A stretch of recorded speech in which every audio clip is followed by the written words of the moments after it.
नमस्कार विद्यार्थियों, मैथ पाई के आज के इस सेशन में हम बात करेंगे संपूर्ण संख्या।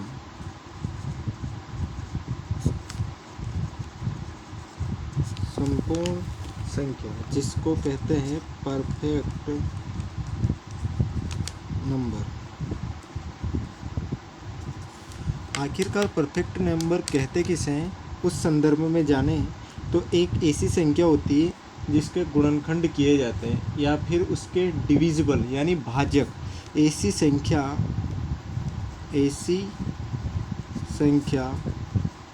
जिसके गुणनखंड या कहें तो भाजकों का योग वही संख्या प्राप्त हो, ऐसी संख्या क्या कहलाएगी? संपूर्ण संख्या। इसका मतलब क्या है कि किसी भी संख्या के गुणनखंड करो या भाजक ढूंढो, यानी उस संख्या को विभाजित करने वाली कोई ना कोई संख्या ऐसी पता करो ताकि हम जो भी भाजक रहेंगे, जो भी हमको गुणनखंड मिलेंगे, जितने भी मिलेंगे, उन सबका योग करने पर वही संख्या प्राप्त हो जाए तो वह कहलाएगी संपूर्ण संख्या। जैसा कि हम यहाँ पर कुछ उदाहरण ले लेते हैं, जैसे कि 10। क्या 10 एक आभाज्य संख्या, ये संपूर्ण संख्या है या नहीं? तो उस संदर्भ में देखते हैं तो 1 से ये विभाजित होगी, ठीक है, 2 से विभाजित होगी, 5 से होगी, 10 हमें लेना नहीं है, 10 से विभाजित होगी लेकिन 10 नहीं लेना है। यहाँ पर लिख सकते हैं अपन स्वयं को छोड़कर, स्वयं को छोड़ना है, ठीक है। तो यहाँ 10 नहीं लेंगे तो 1 2 3 हो गया और 5 ये 8 हो गया। हमें क्या 10 मिला? क्या नहीं मिला। इसका मतलब 10 संपूर्ण संख्या नहीं होगी। 15 लेकर देख लेते हैं तो 1 से 15 विभाजित होगा, 2 से होगा क्या? नहीं होगा, 3 से होगा, 5 से होगा। इसके अलावा किसी और संख्या से विभाजित हो रहा है क्या? स्वयं 15 से हो रहा है लेकिन 15 नहीं लेना है। अब इनका योग कितना आ रहा है? इनका योग आ रहा है हमारे पास 9, और 9 योग आ रहा है, हमें चाहिए कितने था? 15 चाहिए था, ये नहीं होगा। क्या 6 होगा? क्या देख लेते हैं। 1 से विभाजित होगा, 2 से होगा, 3 से होगा, और इन सब का योग कितना हो रहा है? इनका योग 6 हो रहा है। इसका मतलब 6 एक क्या है? परफेक्ट नंबर है। इसी प्रकार से आपको कुछ आंकड़े याद रखने हैं कि यदि एक अंक वाली संपूर्ण संख्या एक अंक वाली संपूर्ण संख्या कितनी है? 6 है, ठीक है। इसी प्रकार से दो अंकों की संपूर्ण संख्या कौन सी है? 2 अंकों वाली संपूर्ण संख्या कितनी है? 28 है, ठीक है। संपूर्ण संख्या 2 अंकों वाली कौन सी है? 28 है। 3 अंकों वाली, यहाँ वाली शब्द सही रहेगा, ठीक है ना। 2 अंकों वाली संपूर्ण संख्या, 3 अंकों वाली संपूर्ण संख्या। 3 अंकों वाली संपूर्ण संख्या कितनी है? 496 है, ठीक है। 4 अंकों वाली संख्या, 4 अंकों वाली संपूर्ण संख्या कौन सी होगी? 21 28 होगी। 6 28 496 81 28 जो रहेगी, इस प्रकार से संपूर्ण संख्या होने वाली है। और इसी टाइप में से एसएससी और पिछली रीट 2022 में क्वेश्चन पूछा हुआ है। हम अगली संख्या पर चर्चा करते हैं, वो है दशमलव संख्या।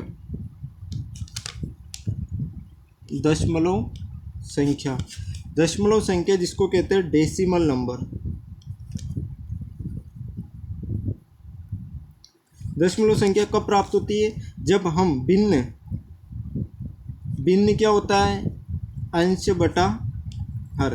जब अंश में हर का भाग लगाते हैं तो इसका जो सरलतम रूप प्राप्त होगा, वो भी कौन से वाले में? दशमलव के रूप में सरलतम रूप प्राप्त होगा, वो क्या कहलाएगा? दशमलव कहलाएगा, ठीक है, दशमलव कहलाएगा। दशमलव 2 प्रकार से होगा, या तो दशमलव, ये दशमलव हो गया, 0 के बाद दशमलव लगा दिया हमने, 0 के बाद दशमलव लगा दिया, और एक अंक, किसी न किसी एक अंक तक संख्या क्या हो रही है? समाप्त हो पा रही है, तो वह कहलाएगी संख्या शांत, समाप्त हो रही है इसका मतलब शांत। और जीरो के बाद दशमलव के बाद संख्या समाप्त नहीं हो रही है और अनंत तक जा रही है, इस संख्या को कहते हैं अशांत। क्या कहते हैं? अशांत। शांत यानी टर्मिनेटिंग, अशांत यानी नॉन टर्मिनेटिंग। ठीक है। अब यहाँ पर अनंत तक जा रही है तो या तो स्थितियाँ दो संभव है, कौन कौन सी? पहली स्थिति तो ये संभव है कि संख्याएं एक निश्चित अंक के बाद रिपीट होती जा रही है और अनंत तक जा रही है, जैसे कि 0.123 123 123 ये ख़त्म ही नहीं हो रही, अनंत तक जा रही है। तो यहाँ पर आप देख पा रहे हो 123 के बाद 123 ऐसे कहाँ तक जा रही है? अनंत तक जा रही है। और या फिर स्थिति ऐसे संभव हो सकती है कि 2 3 5 8 7 4 3 2 1 5 ऐसे अनंत तक जा रही है। तो यहाँ तो कोई ना कोई सीक्वेंस बन ही नहीं पा रहा है, या फिर ऐसी टर्म्स जो रिपीट ही नहीं हो पा रही है, अपन आइडिया नहीं लगा पा रहे हैं कि इसके बाद नंबर क्या आ रहा है, रिपीट नहीं हो रही है संख्या। तो इस स्थिति में इनको जो नामकरण किया गया है, इसको तो कहा गया है ये तो अशांत कैटेगरी का, लेकिन अशांत में क्या हो रही है? अंकों की क्या हो रही है? पुनरावृत्ति हो रही है, इसलिए अशांत आवृत्ति। और इसका नाम क्या दिया गया है? अशांत अनावृत्ति, क्योंकि अंकों की पुनरावृत्ति नहीं हो रही है। तो दशमलव प्रसार दो प्रकार का हो गया, शांत और अशांत। शांत में क्या होता है? दशमलव के निश्चित अंक के बाद संख्या है समाप्त हो जाती है, अंक आना समाप्त हो जाता है। अशांत में क्या होता है? अनंत तक चलता है। अशांत भी दो प्रकार का, अशांत आवृत्ति। आवृत्ति का मतलब दशमलव अनंत तक तो जा रहा है, अंक अनंत तक तो जा रहे हैं, लेकिन निश्चित अंकों की आवृत्ति हो रही है। यहाँ पर अनंत तक तो जा रहा है, लेकिन यहाँ पर अंकों का कुछ भी परिवर्तन नज़र नहीं आ रहा, नए नए नंबर हमारे सामने नज़र आ रहे हैं। तो ये था हमारा तरीका। अब यहाँ पर कुछ बिंदु आपको याद रखने हैं, जैसे कि परिमेय संख्या, जिसको अपन P/Q के रूप में लिख सकते हैं, P/Q के रूप में लिख सकते हैं, और Q का मान 0 नहीं होना चाहिए, इसको कहते हैं परिमेय संख्या। और एक होती है अपरिमेय संख्या, जो कि परिमेय संख्या के गुणधर्मों की पालना नहीं करती है, वो कहलाती है अपरिमेय संख्या। अब परिमेय संख्या जो होती है वो कौन कौन सी हो सकती है? शांत भी परिमेय संख्या होती है, शांत भी क्या होती है? परिमेय संख्या होती है। और अशांत में कौन सी वाली? आवृत्ति वाली। अशांत में आवृत्ति वाली भी संख्याएं क्या कहलाती है? परिमेय संख्याएं कहलाती है। और अपरिमेय में क्या होता है? जो अशांत अनावृत्ति होगी, अशांत अनावृत्ति होगी, वो क्या कहलाएगी? अपरिमेय संख्या कहलाएगी। और आपको इम्पोर्टेंट बिंदु क्या याद रखने? इम्पोर्टेंट बिंदु आपको याद रखने कि दो परिमेय संख्याओं के मध्य अनंत परिमेय संख्या होती हैं। दो परिमेय संख्याओं के मध्य अनंत परिमेय संख्या होती है, या फिर ये भी कह सकते हैं, ये परिमेय के लिए भी सत्य है। और दो अपरिमेय संख्याओं के मध्य अनंत अपरिमेय संख्या होती है। ये स्टेटमेंट भी आपको याद रखना है। जैसा कि मान लो कि अपन 0 और 1 के बीच में देखें तो परिमेय संख्याओं में 1/2 इसके बीच में, फिर इन दोनों में देखें तो 1/4 इन दोनों के बीच में, ऐसे बहुत सारी संख्याएं मिलेगी हमें, जो कि कितनी होगी? अनंत होगी। ये बात आपको याद रखना है, ये डाटा आपको याद रखना है कि परिमेय संख्या में शांत और अशांत आवृत्ति होती है, अपरिमेय में अशांत अनावृत्ति रहती है। दो परिमेय संख्या और दो अपरिमेय संख्याओं के बीच में अनंत संख्याएं होती है। अब हमें यहाँ पर दो कॉन्सेप्ट देखना है, वो कौन कौन से? पहला वाला कॉन्सेप्ट क्या रहेगा कि परिमेय संख्या, कौन सी संख्या? परिमेय संख्या। परिमेय संख्या को दशमलव में बदलना, दशमलव में बदलना। और एक होता है दशमलव से परिमेय संख्या में बदलना। ठीक है, इस कॉन्सेप्ट को समझने लेते हैं। तो उदाहरण लेते हैं 0.25। एक दशमलव संख्या है। अब इस दशमलव संख्या में क्या होगा कि इस दशमलव संख्या में आपको याद रखना है कि जैसे ये दशमलव हटाएंगे तो जीरो लगाएंगे, जितने अंकों से पहले दशमलव रहेगा उतनी जीरो नीचे, कैंसिल कर देंगे 25 चौक 100 तो 1/4। अब 1/4 क्या है? परिमेय संख्या है।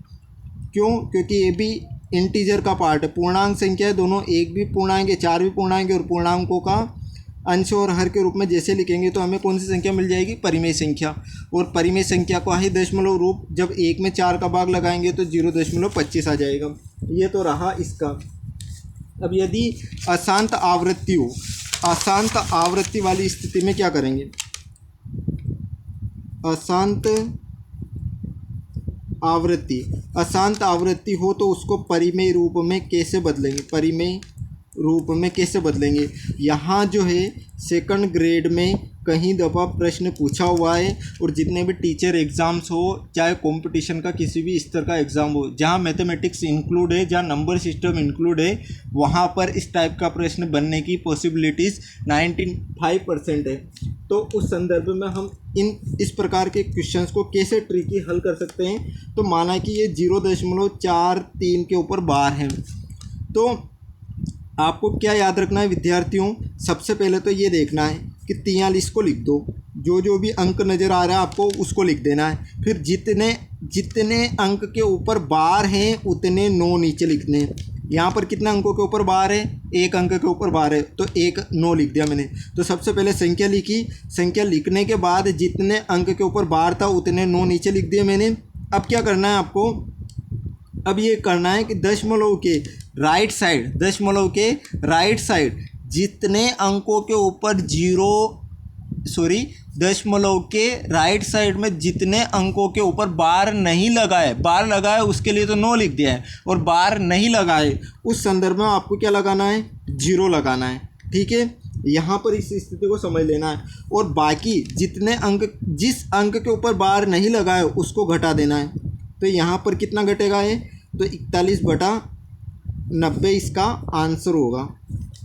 इसके बाद हम अगला उदाहरण ले लेते हैं कि 43 में से 4 घटाएंगे ना, 39 आएगा।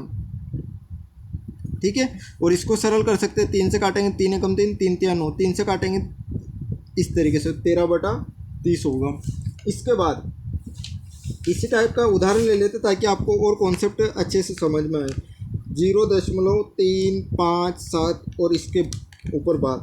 तो हमें क्या करना है? मैंने आपको क्या बताया है कि जैसे ही पहले तो संख्या लिख लो, संख्या लिख ली, जितना अंकों के ऊपर बार है, 2 अंकों के ऊपर बार है तो उतने 9 नीचे।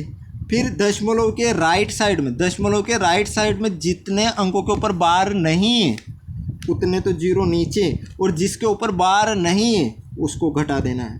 तो यहाँ पर कितना है? 354/990, और यहाँ पर इसको कैंसिल आउट कर देंगे तो ये 3 से काटेंगे तो 118 और ये 330, ये आंसर होगा इसका। इसके बाद हम यहाँ पर एक कॉन्सेप्ट समझते हैं, वो बहुत ही अच्छा है। जैसे कि एक सवाल ये लिया हमने, 0.23 के ऊपर बार प्लस 0.14 के ऊपर बार, फिर 0.73 के ऊपर बार। तो यहाँ पर आपको देखना है, वैसे ही 23 लिख दिया हमने, जितने दशमलव के राइट साइड में जिसके ऊपर बार नहीं उसको घटाना है। ठीक है, जिसके ऊपर बार नहीं उसको घटाना है। इसके बाद जितने अंकों के ऊपर बार है उतने 9 नीचे लिख देने, और दशमलव के राइट साइड में जितने अंकों के ऊपर बार नहीं है उतने 0 नीचे लिख देना है। ठीक इसी प्रकार से 14 लिख देना है, 14 में से जिसके ऊपर बार नहीं है उसको घटा देना है। फिर इसके बाद जितने अंकों के ऊपर बार हैं 9 लिख देना है, और जिसके ऊपर बार नहीं उतने 0। ठीक इसी प्रकार से 73 में से क्या घट जाएगा? 7, और यहाँ क्या लगते हैं? 90। इसी तरीके सब में 90 आ रहा है तो 90 हम लिख देते हैं LCM इस तरीके से। और 23 में से 2 घटाए तो 21 प्लस 13 प्लस यहाँ पर घटाएंगे तो कितना बचेगा? ये 66, और इनका योग करेंगे 21 13 और 66, ये कितना हो जाएगा? 100/90, 10/9 इसका आंसर हो जाएगा। अगला प्रश्न देखें विद्यार्थियों, जो कि आपके यहाँ पर संगणक भर्ती में पूछा हुआ है। ये वाला सवाल आपके संगणक भर्ती में आया था। 8 के ऊपर बार 0.13 प्लस 7 के ऊपर बार 0.43 प्लस 5 के ऊपर बार 0.83, और ये संगणक में भी आया था और साथ ही साथ एसएससी CGL में भी पूछा हुआ था। 2 भर्तियों में ये प्रश्न पूछा हुआ है। ये नया इसका कॉन्सेप्ट है। आपको क्या करना है, जैसे कि आपने तो ये देखा कि दशमलव के इधर इन संख्याओं के ऊपर बार लगा हुआ रहना, लेकिन यहाँ आगे वाले अंकों के ऊपर बार है। इसका मतलब जैसे ही दशमलव के आगे वाले अंकों के ऊपर बार रहेगा तो आपको ये समझना है कि वो ऋणात्मक अंक है। इसका मतलब 8 यहाँ पर ऋणात्मक अंक है और इस पूरी संख्या में दशमलव के इधर वाले अंक के ऊपर बार है। इसका मतलब ये ऋणात्मक अंक है और पीछे वाले को मैंने इसी रूप में तोड़ दिया। फिर यहाँ पर क्या किया कि ये ऋणात्मक अंक वाला है, तो यहाँ पर क्या कर रहे हैं अपन -7 लिख दे रहे हैं और दशमलव में 43। फिर इधर 5 के ऊपर बार है तो 5 माइनस का और ये दशमलव में 83। तो यहाँ पर ऋणात्मक अंकों को जोड़ेंगे तो माइनस का कितना आ रहा है, 20 आ रहा है। और साथ ही साथ इन दशमलव वाली संख्याओं को जोड़ते 3 3 6 3 3 9 और यहाँ पर ये हो जाएगा 1.39। अब इस एक जो प्लस का है ये इसमें मर्ज कर लेते हैं, इसमें ये कर लेते हैं तो माइनस का कितना होगा, है माइनस का 19.39। अब ये माइनस का है तो आपको पता है कि जैसे ही बार वाली संख्या को ऋणात्मक में बदला, इस ऋणात्मक को फिर बार में बदल दो तो 19 के ऊपर बार 0.39। ये इसका आंसर होगा विद्यार्थियों। काफ़ी महत्वपूर्ण सवाल था। इसके बाद हम बात करेंगे अगले वीडियो में। तब तक के लिए मुझे दीजिए इजाज़त। जय हिंद, जय भारत। आप हमारे वीडियो को देखते रहिए, लाइक कीजिए, शेयर कीजिए और अपने दोस्तों तक बताइए कि हाँ, free of cost second grade का बहुत अच्छा कंटेंट मिल रहा है, क्यों ना उसको ज्वाइन किया जाए। Thank you.